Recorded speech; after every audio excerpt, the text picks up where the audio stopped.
العليم من الشيطان اللعين الرجيم بسم الله الرحمن الرحيم الحمد لله المعروف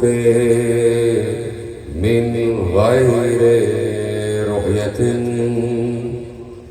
والخالق من غير ربية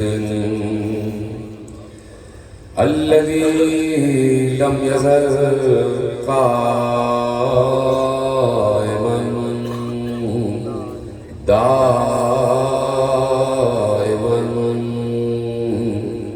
إذ لا سماء ذات أبراج ولا ليل داج ولا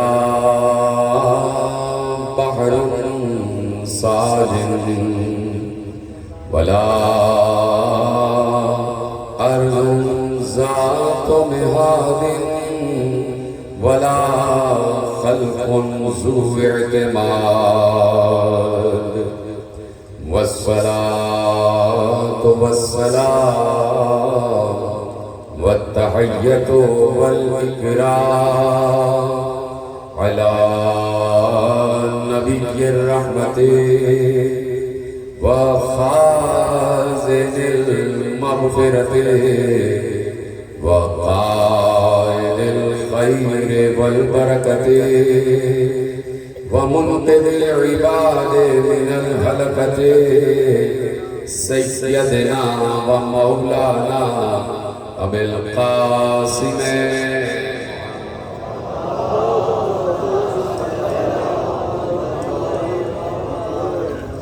وأهل بيته الطيبين الطاهرين المعصومين المظلومين المنتخبين المنتجبين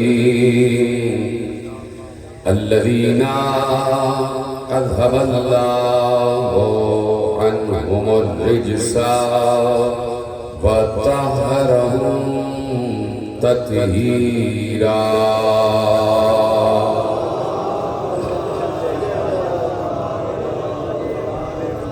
أما بعد فقد قال الله سبحانه وتعالى في محكم كتابه المجيد وفرقانه الحميد وقوله الحق بسم الله الرحمن الرحيم يعرفون نعمة الله ثم ينكرونها وأكثرهم الكافرون صلوات محمد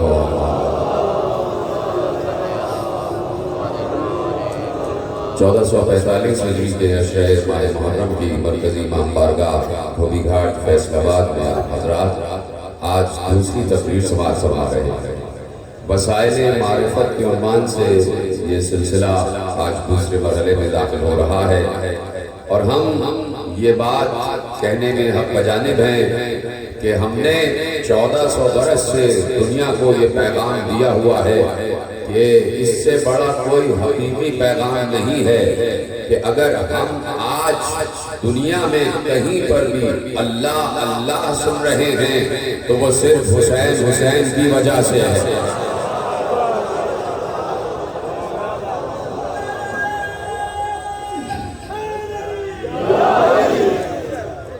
جہاں پر بھی آج ذکر خدا ہے وہ کربلا کی بدولت ہے، وہ کربلا کی بدولت ہے، کربلا کی مناسبت سے ہے، کربلا کے وسیلے سے۔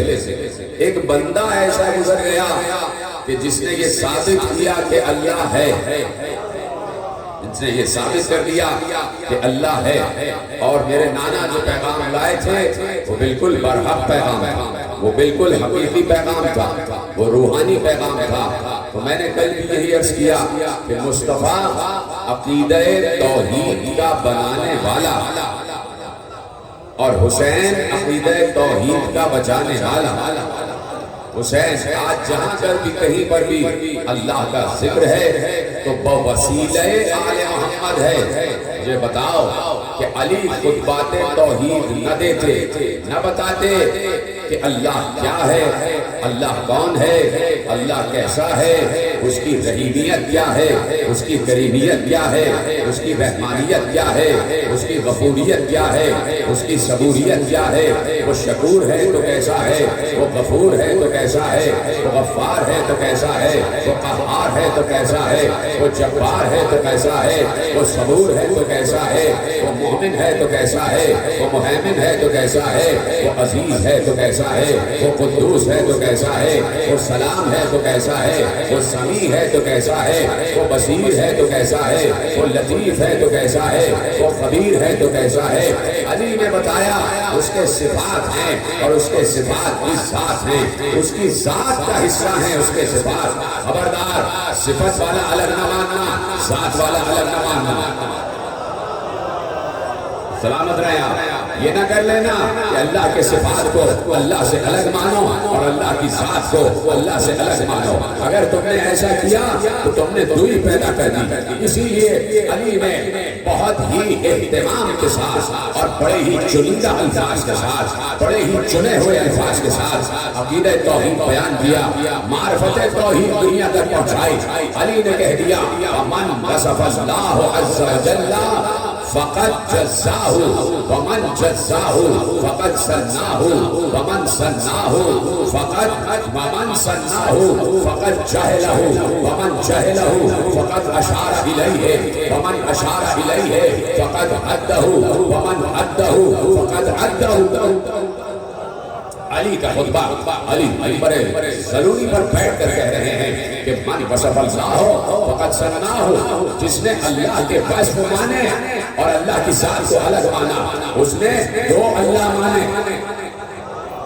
ادھر ہے آپ نے جیسا میرے ساتھ دیا ہے، میں چاہتا ہوں آج خطبہ توحید سے گفتگو کا آغاز کیا جائے کہ علی نے کہا من وصف اللہ، جس نے اللہ کی صفات بیان کیے اور اس نے صفت کو الگ مانا اور ذات کو الگ مانا۔ اس نے دو خدا تسلیم کیے، ایک ذات والا ایک صفت والا، ایک ذات والا ایک صفت والا۔ تو اس نے دوئی پیدا کر دی، جس نے دوئی پیدا کی فقد جزاہ، اس نے اس کے جز پیدا کر دی۔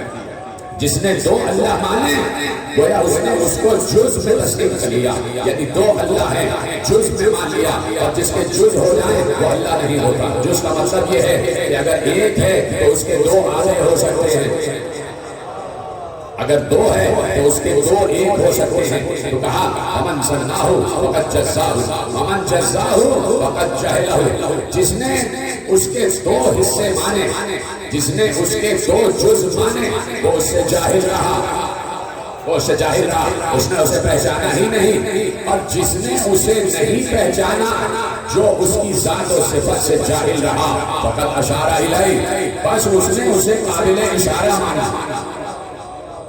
پریشانی تو نہیں ہو رہی؟ میں بڑے رسک لے کر ایسے موضوعات یہاں چھیڑتا ہوں، فیصلہ آباد کے مجمع میں بڑا رسک لے کر موضوعات چھیڑتا ہوں، اور آپ کی سماعتوں پر مجھے یقین ہے کہ میرا ایک جملہ محفوظ کیا جا رہا ہے اور سمجھا جا رہا ہے۔ ومن جزاہ فقد جہلہ ومن جہلہ فقد اشار الیہ، جو اس سے جاہل رہا اس نے اسے اشارے کے قابل سمجھا، یعنی جو اس کو نہیں پہچانتا وہ یہ کہتا ہے کہ وہ اس وقت زمین پر موجود ہے، آسمان پر نہیں ہے۔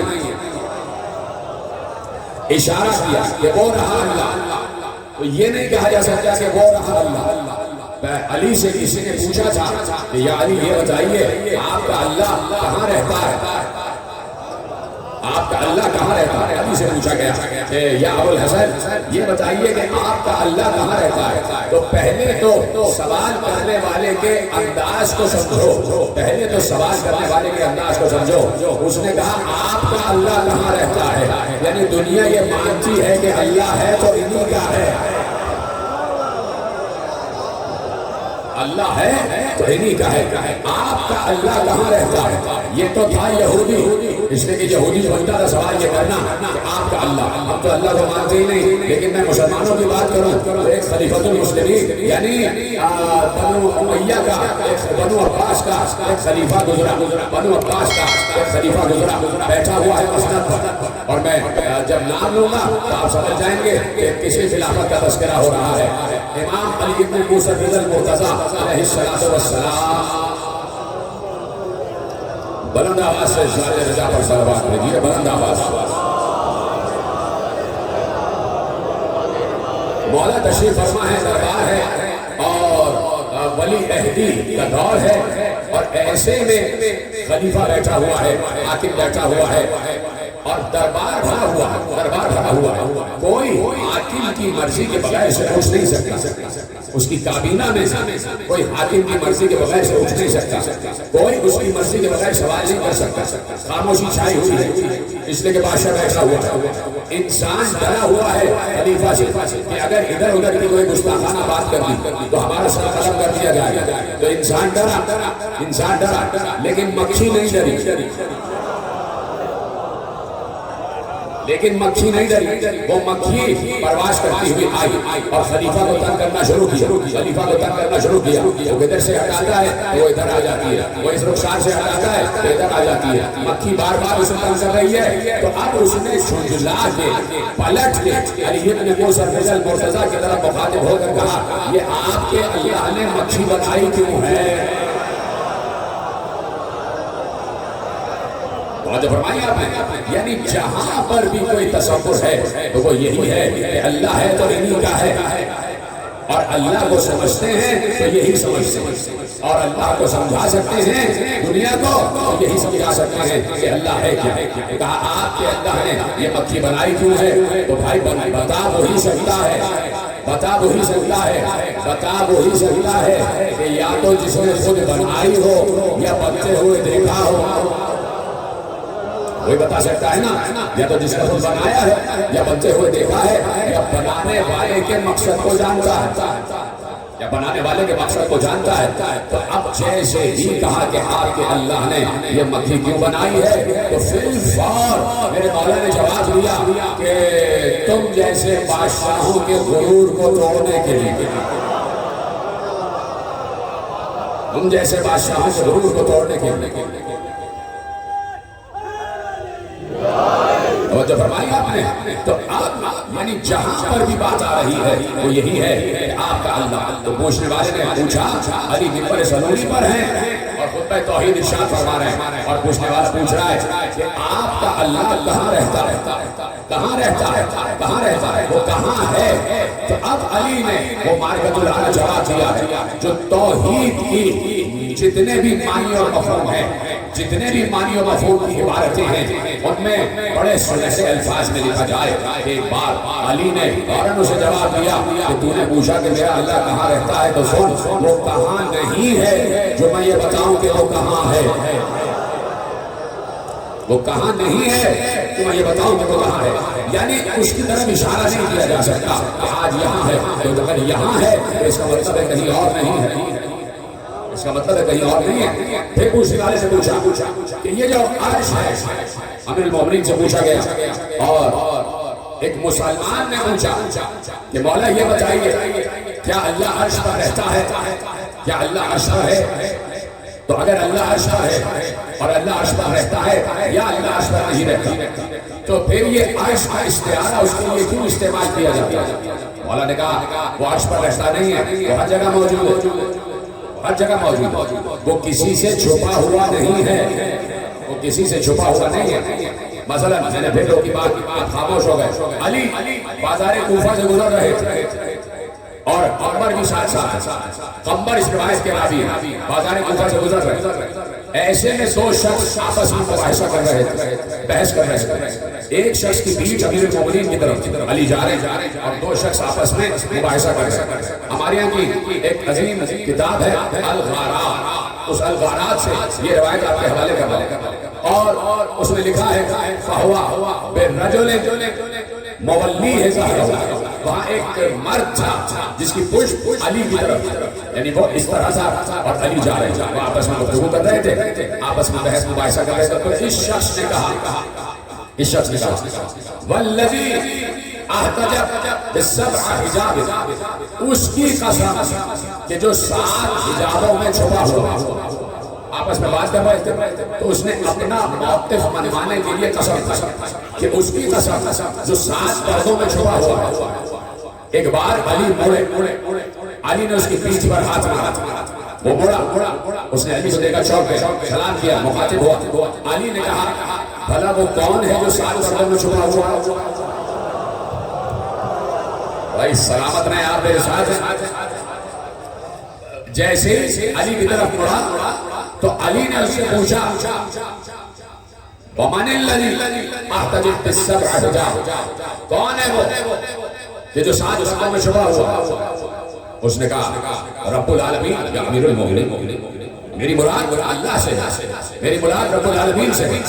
اب علی نے جواب دیا سکینت کا امہ، تیری ماں تیرے غم میں بیٹھے، وہ کب کسی سے چھپا ہے، وہ کب کسی سے چھپا ہے، پردوں میں جائے گا، جہاں تم ہوتے ہو وہاں وہ موجود ہوتا ہے، جہاں تم ہوتے ہو وہاں وہ موجود ہوتا ہے۔ ان اللہ لیس بینہ و بین خلقہ حجاب، اللہ نے کہا، امیر المومنین نے کہا اللہ اور مخلوق کے درمیان کوئی حجاب نہیں ہے۔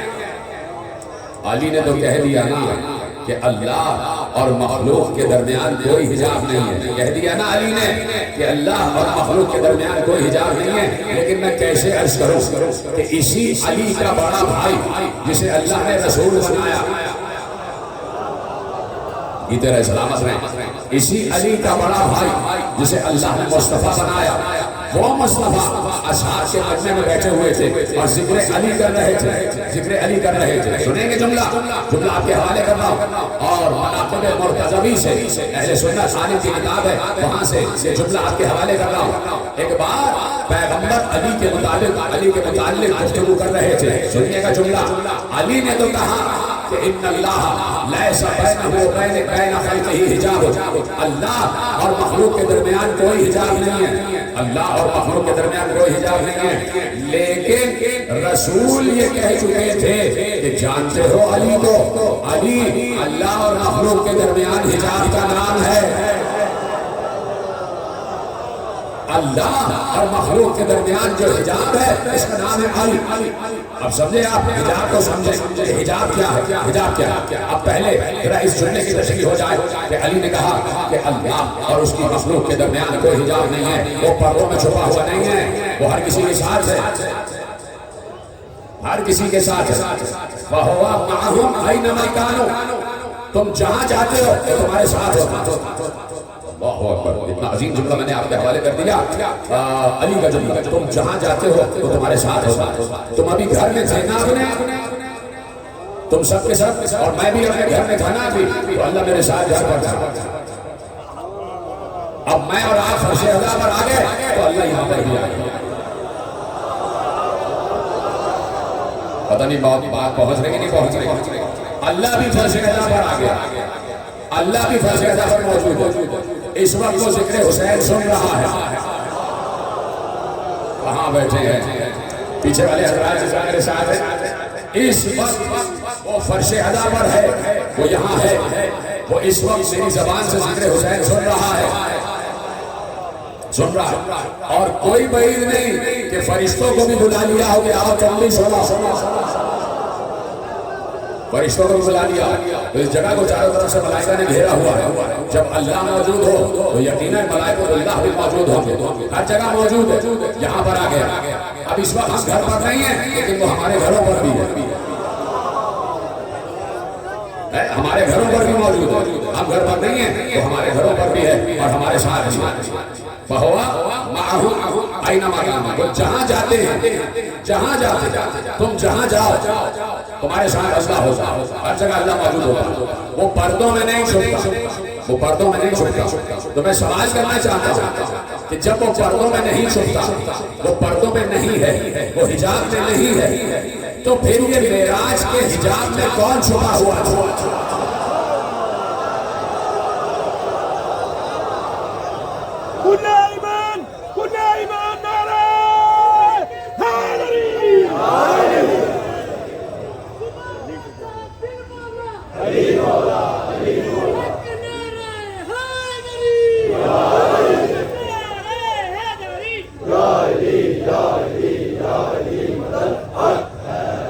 توجہ فرمائیے آپ کہ وہ تو ہر جگہ ہے اور ہر کسی کے ساتھ موجود ہے، ہر جگہ ہے ہر کسی کے ساتھ موجود ہے۔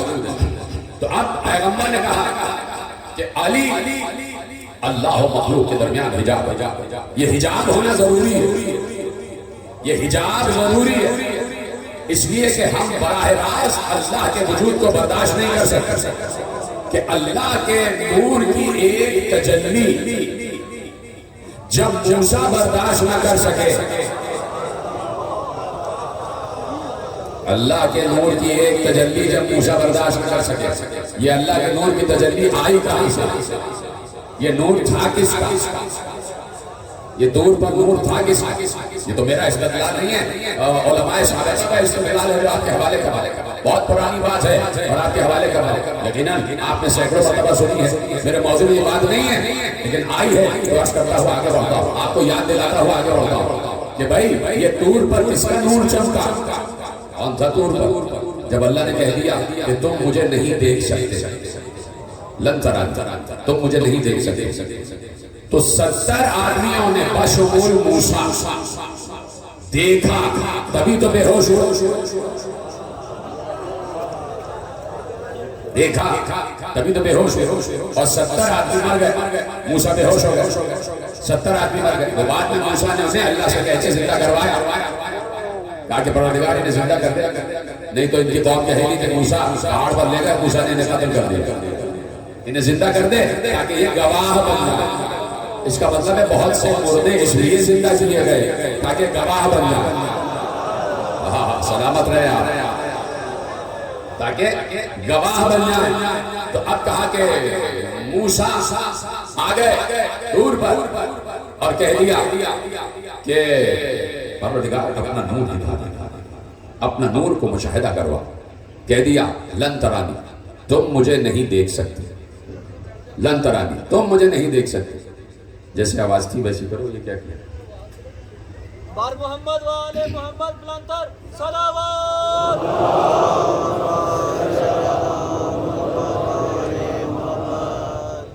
یہیں سے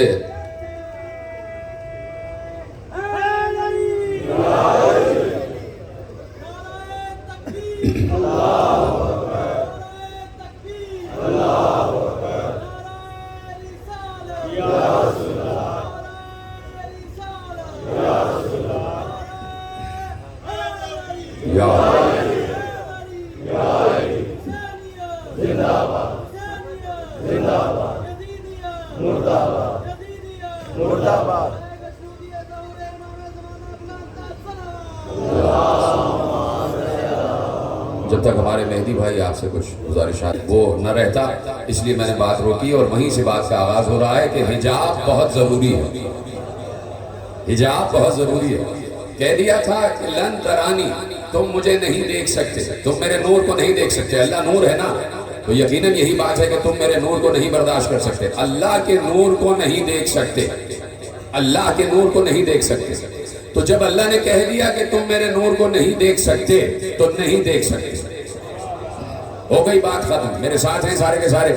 جب کہہ دیا اللہ کے نور کو نہیں دیکھ سکتے تو نہیں دیکھ سکتے، ٹھیک ہے؟ اب وہاں پر بات آئی کہ نور اللہ کا نہیں تھا، کسی کا نور تھا، اس نور کی جھوٹ کوہ طور پر پڑی تو کوہ طور خاکستر ہو گیا، کوہ طور کوئلہ ہو گیا۔ کسی نے کہا کہ وہ علی کا نور تھا،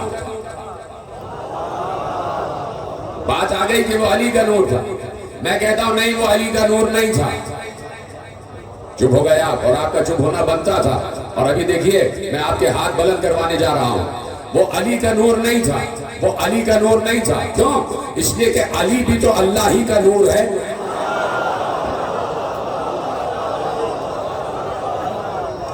علی بھی تو اللہ ہی کا نور ہے۔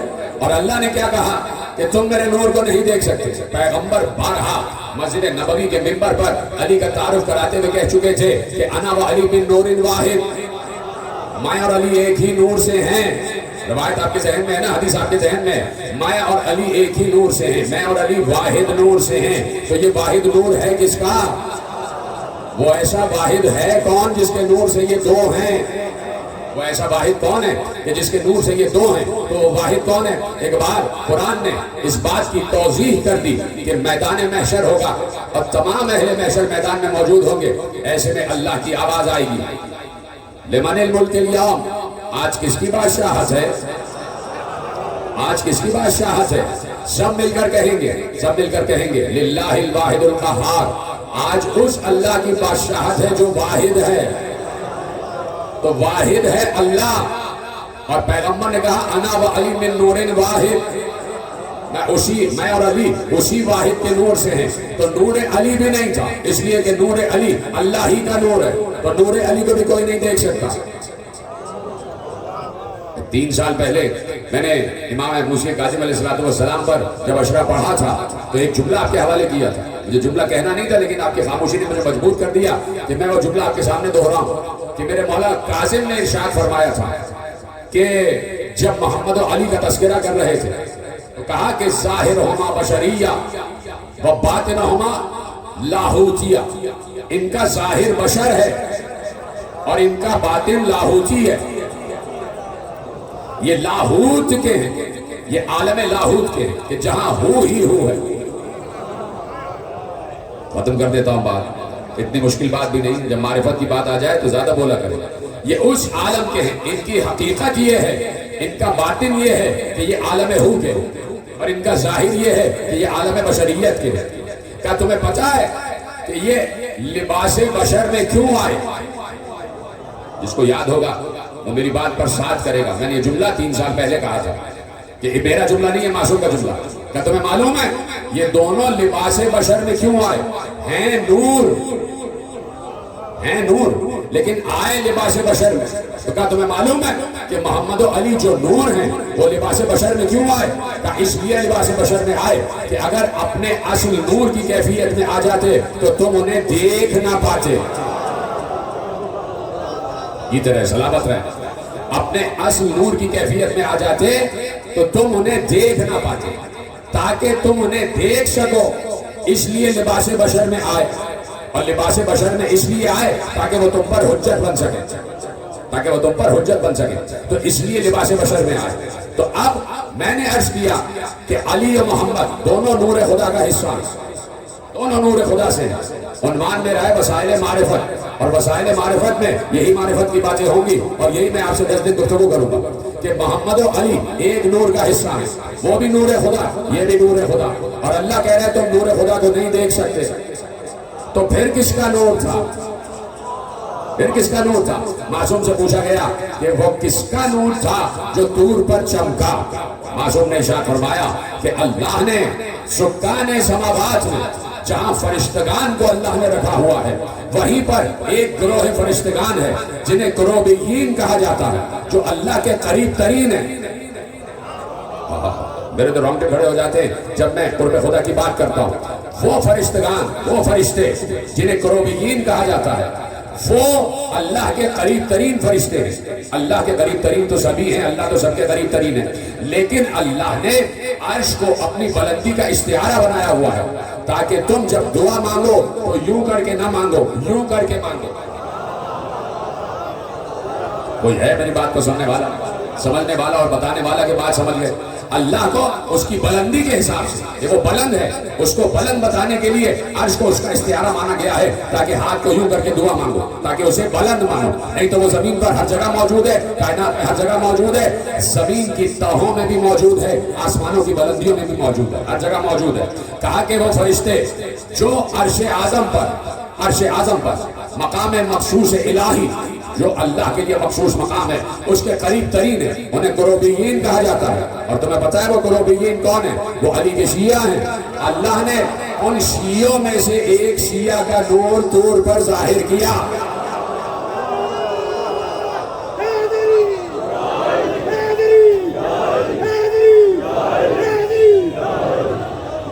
وہ جو فرمایا آپ نے، تو اب ضروری ہے کہ حجاب ہو۔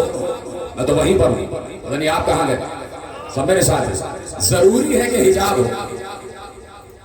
علی اللہ اور مخلوق کے درمیان حجاب کا نام ہے، حجاب کا نام ہے۔ حجاب ہونا ضروری ہے، حجاب ہونا ضروری ہے۔ یعنی حجاب کی دو کیفیتیں ہوتی ہیں، حجاب کی دو حیثیتیں ہوتی ہیں، حجاب کی دو حیتیں ہوتی ہیں، حجاب کے دو زاویے ہوتے ہیں، حجاب کے دو رخ ہوتے ہیں، حجاب کے دو رخ ہوتے ہیں، دو رخ، حجاب کے دو رخ ہوتے ہیں۔ یہ حجاب پڑا ہوا ہے، یہ حجاب پڑا ہوا ہے، اس کے دو رخ ہیں، ایک اس طرف ہے اور ایک اس طرف۔ پتہ نہیں میرا جملہ آپ تک پہنچا ہی نہیں پہنچا۔ یہ حجاب ہے نا، یہ بیچ میں حجاب ہے، اس کے دو رخ ہیں، ایک پس پردہ خواتین کی طرف اور ایک ہماری طرف۔ اس حجاب نے ہمیں خواتین کو دیکھنے سے روکا ہوا ہے، اور اس حجاب کے دو رخ ہیں۔ ہم نہیں جانتے کہ حجاب کے اس طرف کیا ہے، ہم نہیں جانتے کہ حجاب کے اس طرف کیا ہے، لیکن حجاب دونوں طرفوں کو جانتا ہے۔ تو علی اللہ اور مخلوق کے درمیان حجاب ہے، اللہ کو بھی دیکھ رہا ہے، مخلوق کو بھی دیکھ رہا ہے۔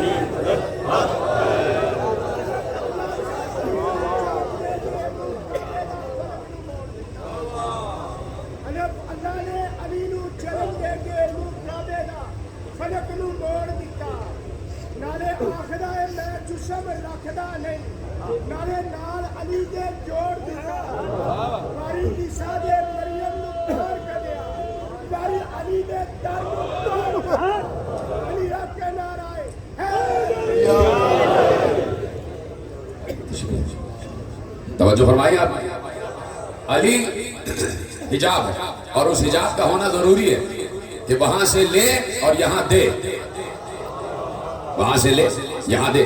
اب اس استدلال کی میرے پاس ایک محکم دلیل موجود ہے، اور وہ دلیل کم و بیش میرے پاس اس کے 5 حوالے ہیں اہل سنت کے، کہ جنہوں نے یہ حدیث لکھی ہے، اور حوالوں کی ضرورت بھی نہیں ہے، اس لیے کہ حدیث ویسے ہی سمجھ میں آ جاتی ہے، بہت آسان حدیث ہے۔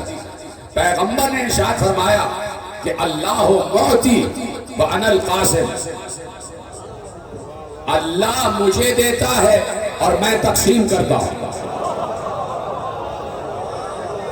اللہ مجھے عطا کرتا ہے اور میں تقسیم کرتا ہوں، یعنی وہ براہ راست عطا نہیں کرتا، کسی کا وسیلہ ہے تو عطا کرتا ہے، وسیلے کا وہ قائل ہے، اللہ وسیلے کا قائل ہے اور اللہ وسیلے کا خالق ہے۔ وسیلہ بنانے والا اللہ ہے، وہ وسیلے کے ذریعے ہم تک پہنچا ہے، اور ہر کسی تک وسیلے کے ذریعے پہنچتا ہے، ہر کسی تک وسیلے کے ذریعے پہنچتا ہے۔ چپ ہو گئے آپ، یعنی یہیں پر مجھے بات کو موڑ دینا تھا، لیکن آپ نے مجھے روک لیا۔ وہ وسیلے کا قائل ہے اور وہ وسیلوں کا خالق ہے، اسی نے وسیلے خلق کی ہے۔ وہ خود کہتا ہے وَيُنَزِّلُ الْغَيْثَ، میں بارش برساتا ہوں، اور پھر ایک مقام پر کہتا ہے کہ کچھ فرشتوں کو میں نے بارش برسانے پر مامور کیا ہوا۔ وہ کہتا ہے کہ وَيَعْلَمُ مَا فِي الْأَرْحَامِ، مجھے معلوم ہے کہ ماؤں کے شکم میں کیا ہے، لیکن کچھ فرشتوں کو معین کیا ہوا ہے کہ اس شکم میں بیٹا بنا دو، اس شکم میں بیٹی بنا دو، یعنی وہ وسیلہ بناتا ہے، وہ وسیلے کا قائل ہے، وسیلے کا قائل ہے۔ اب میں آپ کے سامنے قرآن کی ایک آیت اور قرآن کی ایک روایت پیش کرتا ہوں، اجازت ہے؟ سب میرے ساتھ ہے کہ قرآن کی ایک آیت اور قرآن کی روایت۔ جناب مریم سلام اللہ علیہا، سلام ہمارا اس پاک بی بی پر، بطول بی بی پر، کہ ہیں بیت المقدس میں، وہیں پرورش ہوئی، وہیں پر پرورش ہوئی، وہیں پر پروان چڑھی، کوئی اندر نہیں آ سکتا اور مریم باہر نہیں جا سکتا۔ اگر کوئی اندر آ سکتا ہے تو جناب زکریا، باہر جاتے ہیں تو تالا لگا کے چلے جاتے ہیں، اور جب گھر میں آتے ہیں، جب بیت المقدس میں آتے ہیں، جب مسجد میں آتے ہیں، تو پھر جناب مریم سے بات چیت ہوتی ہے، اور وہاں پر پہلے سے قسم کے کھانے رکھے ہوئے دیکھتے ہیں، پوچھتے ہیں یا مریم ان لک ھذا، یہ کہاں سے آئے، یہ کہاں سے آئے؟ جناب مریم نے کہا ان اللہ یرزق من یشاء بغیر حساب، اللہ بھیجتا، اللہ مجھے کھانے بھیجتا، یعنی عرش سے کھانا آتا ہے، عرش سے کھانا آتا ہے۔ تو جناب مریم وہ ہیں کہ جن کے گھر میں عرش سے کھانا آئے، فرشتے عرش سے کھانا لائیں، ہاتھ بلند ہو گئے، اس کا مطلب ہے کہ جملہ پہنچ گیا، نہیں پہنچا تو اب پہنچا دیتا ہوں۔ مریم وہ ہیں کہ جن کے گھر پر فرشتے کھانا لائیں، اور زہرا وہ ہیں جن کے گھر سے فرشتے کھانا لے جائیں۔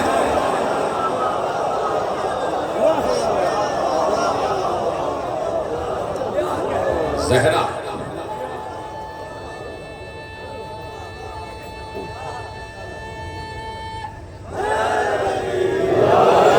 جن کے گھر سے فرشتے کھانا لے جائیں، جہاں سے روٹیاں عرش پر جائیں اور عرش سے سورہ دہر اتر آئے، تو جناب مریم کوئی نہیں آ سکتا اور مریم باہر نہیں جا سکتا۔ ایسے میں جناب مریم نے دیکھا کہ ایک بشر ہے جو مسجد میں آ گیا، فوراً اس کو دیکھتے ہی کہا انی اعوذ بالرحمن منک ان کنت تقیا۔ جناب مریم نے کہا میں اللہ کی پناہ چاہتی ہوں تجھ سے اگر تم متقی ہے۔ انی اعوذ بالرحمن منک ان کنت تقیا، میں اللہ کی پناہ چاہتی ہوں تجھ سے اگر تم متقی ہے۔ یعنی جناب مریم خوفزدہ ہو گئی۔ خوفزدہ اس پر نہیں کہ ڈر رہی ہے، خوفزدہ اس پر ہوئی کہ میں تو پردہ دار بیوی ہوں اور یہ نامحرم کہاں سے آ گیا، میں تو پردہ دار بیوی ہوں، یہ نامحرم کہاں سے آ گیا۔ اب آنے والے نے فوراً اپنا تعارف کرایا، جناب مریم اسے پہچانی نہیں کہ آنے والا ہے کون، حالانکہ بطول بیوی ہیں، حالانکہ معصومہ بیوی ہیں، حالانکہ صدیقہ بیوی ہیں، حالانکہ نورانی بیوی ہیں، حالانکہ اللہ کے گھر میں پروان چڑھی ہیں، پھر بھی آنے والے کو نہیں پہچانی، اس لیے کہ آنے والا بشر کی شکل میں آیا تھا۔ سلامت رہیں آپ، آنے والا بشر کی شکل میں آیا تھا۔ تو فوراً آنے والے نے کہا گھبراؤ نہیں مریم، انی انا رسول ربک لأہب لک غلاما زکیا، میں تمہارے رب کی طرف سے قاصد بن کر آیا ہوں، میں تمہارے رب کی طرف سے رسول بن کر آیا ہوں۔ میں انسان نہیں ہوں، فرشتہ ہوں، اور فرشتہ نور ہوتا ہے۔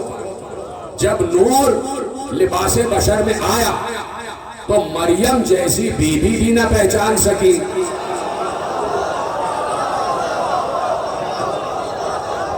مریم جیسی معصومہ بیوی بھی نہ پہچان سکی۔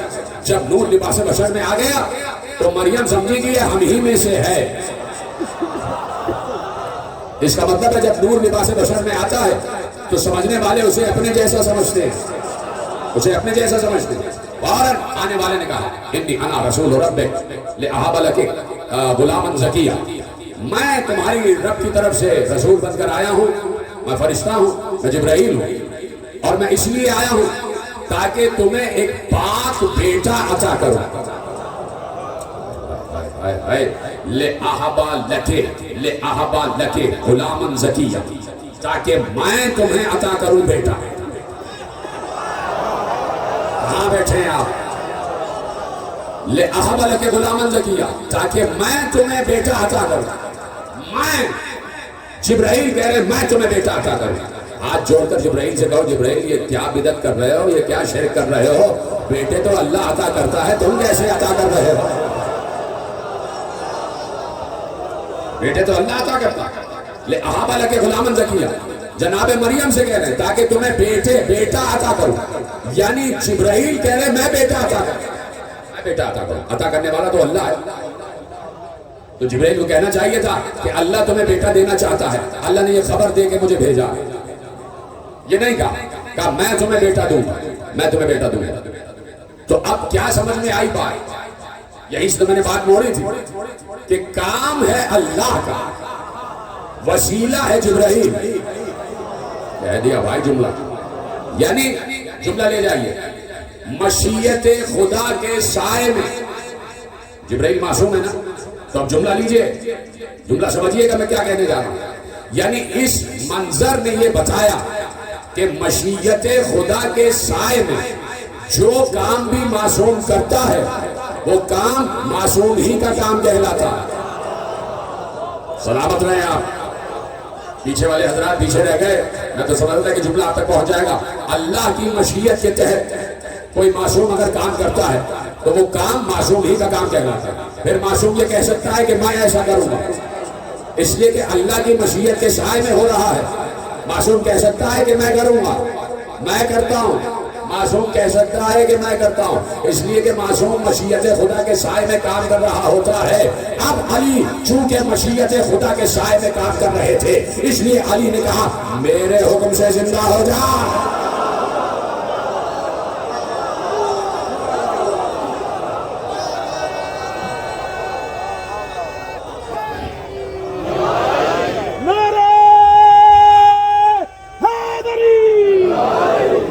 میرے حکم سے زندہ ہو جا. تو مشیت خدا کے تحت معصوم کا کام ہی کہلاتا ہے. لِأَحَبَ لَكَ غُلَامًا زَكِيًّا. دیکھیے عجیب بات ہے کہ عیسیٰ ابھی آئے نہیں ہیں علیہ السلام. یہ ہمارا مذہب ہے، یہ ہمارے رسول نے ہمیں سکھایا ہے، یہ اصحاب کرام نے ہمیں سکھایا ہے کہ ہر نبی کا ادب واجب ہے. یہ انگریز ہمارے نبی کا احترام نہیں کرتے، یہ یہودی ہمارے نبی کا احترام نہیں کرتے، لیکن ہم ہر نبی کا احترام کرتے ہیں. ہر نبی کو اپنا نبی کہتے ہیں. ہم جناب عیسیٰ کا بھی احترام کرتے ہیں، ہم جناب موسیٰ کا بھی احترام کرتے ہیں، اس لیے کہ ہمارے نبی نے بتایا کہ یہ ماں سبق انبیاء گزر چکے ہیں. تو جناب عیسیٰ علیہ السلام ابھی دنیا میں آئے نہیں ہیں. آنے کی خبر آئی ہے، آنے کی خبر آئی ہے، ابھی آئے نہیں ہیں، آنے کی خبر آئی ہے. اور جب آنے کی خبر آئی ہے تو آنے سے پہلے جناب، دیکھیے جملہ محفوظ کیجئے گا، جملہ ضائع نہ ہو. عیسیٰ کے آنے سے پہلے جناب عیسیٰ کی عصمت کا اعلان ہو گیا. غلامً زکیہ، ایک پاک بیٹا لے کر آ رہا ہوں، تمہیں ایک پاک بیٹا دوں گا، تمہیں ایک معصوم بیٹا دوں گا. یعنی جناب مریم کی گود میں جو بیٹا آئے گا، آنے سے پہلے اس کی عصمت کا اعلان ہو گیا. آنے سے پہلے اس کی عصمت کا اعلان ہو گیا. تو مریم کتنی پاک بیوی ہوگی بھائی؟ جس کی گود میں معصوم آنے والا ہو وہ خود بھی تو معصومہ ہوگی. میں تو بات کہی چکا. جس کی گود میں معصوم آنے والا ہو تو وہ گود بھی تو معصوم ہوگی. مریم کی گود میں ایک معصوم آنے والا تھا تو مریم کتنی بڑی معصومہ. خدیجہ کی گود میں تو 12 معصوم آنے والے تھے.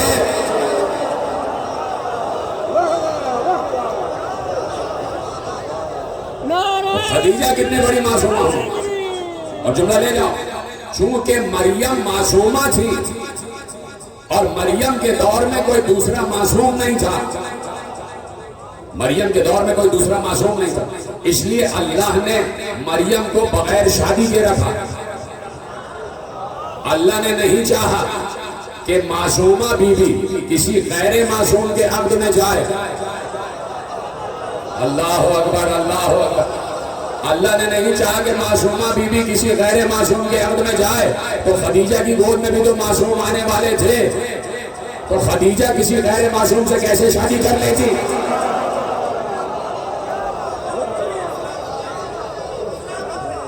خدیجہ کسی غیر معصوم سے خدیجہ کی شادی کیسے ہو جاتی؟ سلام اللہ علیہ، ہمارے لاکھوں کروڑوں درود و سلام ہوں مادر زہرا پر. توجہ فرمائی آپ نے.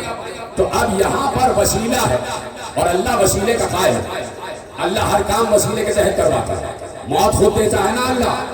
تو یہ ملک الموت کیا ہے؟ موت دینے والا اللہ ہے. تو ملک الموت کا کیا کام ہے؟ تو ملک الموت کا وسیلہ ہے. ملک الموت کا وسیلہ، وہ وسیلہ اختیار کرتا ہے. تو وسیلہ ہے ملک الموت کا، اسرائیل کا وسیلہ ہے. اس وسیلے کے تحت روح کو قبض کرتا ہے. توجہ فرمائیے آپ. صلوات پڑھیں محمد و آل محمد. ایسا آتا ضرور ہے. توجہ فرمائیں. تو وہ وسیلے کا قائل، وسیلے کا قائل، اور اس نے ہم مسلسل وسیلے دنیا میں بھیجے. وہ چاہتا تھا کہ اسے پہچانا جائے، وہ چاہتا ہے کہ اسے پہچانا جائے. تو اس نے اپنی پہچان کے وسیلے قرار دی. اپنی پہچان کے وسیلے قرار دیا. اس نے کہا یہ فطرت کی اشیاء ہیں, ان کے ذریعے مجھے پہچانو. طلوع ہوتے ہوئے سورج کو دیکھو مجھے پہچانا, اس کے بعد چاند کو طلوع ہوتے ہوئے دیکھو مجھے پہچانا, ستاروں کو آسمان پر ٹکا ہوا دیکھو مجھے پہچانا, ہواؤں کو چلتا ہوا دیکھو مجھے پہچانا, بارش کو برستا ہوا دیکھو مجھے پہچانا, پھولوں کو کھلتا ہوا دیکھو مجھے پہچانا, پھولوں کو پھلوں میں بدلتا ہوا دیکھو مجھے پہچانا, بلند باغ پہاڑوں کو دیکھو مجھے پہچانا, پرندوں کو دیکھو مجھے پہچانا, حشرات کو دیکھو مجھے پہچانا, جنات کو دیکھو مجھے پہچانا, فرشتوں کو دیکھو مجھے پہچانا, آسمان کی وسعتوں کو دیکھو مجھے پہچانا, اور اگر کسی کو نہیں دیکھ سکتے تو اپنے آپ کو دیکھو اور مجھے پہچانو. سلامت رہا. جس نے اپنے آپ کو پہچانا اس نے اپنے رب کو پہچانا, اپنے آپ کو پہچانا. تو جس نے اپنے آپ کو پہچان لیا وہی پہنچا رب تک, وہی پہنچا رب تک. تو حسین اپنے عرفان کی منزل پر تھے, اپنے عرفان کے ذریعے عرفان الہی کی منزل پر تھے. حسین اللہ کو پہچانتے تھے, حسین اللہ کو پہچانتے تھے, اور جو اللہ کو پہچان لیتا ہے پھر وہ اس سے عشق کرتا ہے, پھر عشق ہو جاتا ہے. اللہ کو پہچان لو, اللہ سے عشق ہو جائے گا, پھر کسی اور کو تم دیکھو گے بھی نہیں. جب تمہارا محبوب تمہارے سامنے آ جائے پھر تمہاری آنکھوں پہ کوئی اور نہیں چڑھتا. اللہ کو محبوب بنا لو, اللہ کے عشق کی منزل پر آ جاؤ, پھر تم کسی اور کو نہیں دیکھو گے. تو حسین نے اللہ سے عشق کیا, عشق کیا, اور اللہ نے کہا کہ میں دیکھنا چاہتا ہوں حسین تم عشق کی کس منزل پر ہو, کس منزل پر. پروردگار اس منزل عشق پر ہو کہ جو کچھ میرے پاس ہے وہ سب تیری نظر کر دوں گا, جو کچھ میرے پاس ہے وہ سب تیری نظر کر دوں گا. پروردگار میری سب سے قیمتی شے میری اولاد ہے, میرا خون ہے. پروردگار اس خون کو تیرے حوالے کر دوں گا, یہ سب تیری قربانیاں تیری راہ میں قربان کر دوں گا. میرا مال و متاع لوٹ جائے, میرے عزیز قربان ہونا, میرے بچے میرے سامنے ذبح ہو جائے, یہاں تک کہ میرا سامان لٹ جائے, یہاں تک کہ میری بہن اسیر ہو جائے. پروردگار تیرے عشق کی منزل سے ہٹوں گا, دے دوں گا سب چیز, جو کچھ میرا ہے وہ تیرا. اسی لیے کہ اللہ نے کہا تھا لن تنالوا البر, تم اس وقت تک نیکی کو نہیں پا سکتے حتیٰ تنفقوا مما تحبون, جب تک تم اپنی پسندیدہ ترین شے کو میرے حوالے نہ کرو. حسین جس کو پسند کرتے تھے حسین نے سب کو اللہ کی راہ میں قربان کر دیا, لے کے چلا. حسین قافلہ عشق لے کے چلا, حسین کاروان عشق لے کے چلا. پہنچے, جب مکے پہنچے تو جتنے بھی حاجی تھے سب حسین سے ملنے آئے, سب نے حسین کی قدم بوسی کی, 10 بوسی کی. ایک بار حاجیوں نے ادھر ادھر دیکھنا شروع کیا. حسین نے کہا کیا دیکھ رہے ہیں, ادھر ادھر کیا دیکھ رہے ہیں, آگے پیچھے کیا دیکھ رہے ہیں. کہا کہ فرزند رسول جب بھی آپ آتے ہیں تو قربانی کے گوسفند ساتھ لے کر آتے ہیں. حج میں جو قربانی ہوتی ہے اس کے جانور ساتھ لے کر آتے ہیں, اللہ کی راہ میں قربانیاں ساتھ لے کر آتے ہیں. آج آپ کے ساتھ کوئی قربانیاں نظر نہیں آ رہی. حسین نے روتے ہوئے کہا, اپنے سارے بچوں کو بلایا اور ایک بار اشارہ کر کے کہا اس دفعہ حسین کی یہ قربانیاں ہیں, اس دفعہ حسین کی قربانی علی اکبر ہے, اس دفعہ حسین کی قربانی آن محمد ہے, اس دفعہ حسین کی قربانی قاسم ہے, اس دفعہ حسین کی قربانی, سنو گے آخری جملہ, اس دفعہ حسین کی قربانی 6 مہینے کا علی اصغر ہے. یہ ہیں حسین کی قربانیاں جنہیں حسین لے کر آیا ہے, جنہیں حسین لے کر آیا ہے. میں نے آپ سے کل بھی کہا کہ لاکھوں افراد حسین کے ساتھ آ گئے, لیکن حسین نے سب کو یہ کہہ کے سب کا امتحان لیا کہ ہم جا رہے ہیں, اپنا سر کٹانے جا رہے ہیں, اپنا گھر لٹانے جا رہے ہیں. جس کو یہ گوارا ہو وہ ہمارے ساتھ آ جائے, تو ہمارے ساتھ آ جائے. آتے گئے لوگ, آتے گئے لوگ, جاتے گئے, یہاں تک کہ حسین کے ساتھ شب عاشور 72 نفوس رہ گئے. یہ 72 وہ تھے کہ جنہوں نے آخر دم تک حسین کا ساتھ دینے کا اعلان کیا.